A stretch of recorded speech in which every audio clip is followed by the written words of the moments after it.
D&D Story Time. Oh no. So in the same campaign where the party was forced to kill Modoff the Watcher, they first had to gather two other scrolls from a temple filled with brass dragonborn. And they weren't just warriors, there were women and children. But they did whatever it took to get those scrolls. They also helped a Yuan-Ti woman gather an ancient relic of her people in the process. That relic was used many years later to nearly wipe out the Dragonborn. The Yuan-Ti tells them about a woman who might know something about that third scroll, so they go to her. She says, yeah, I'll help you if you get me 2 manticore.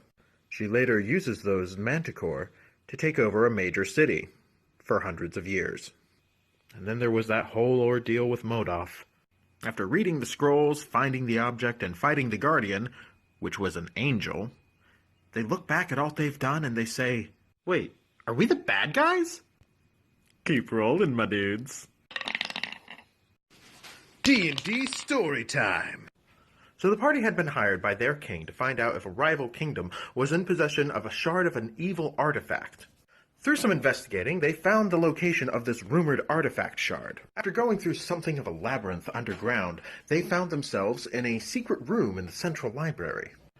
In this room, they found a box with many locks that the rogue took a good little while to undo. Once that box was open, the 3 party members present had to make a wisdom save. The bard was the only one to pass.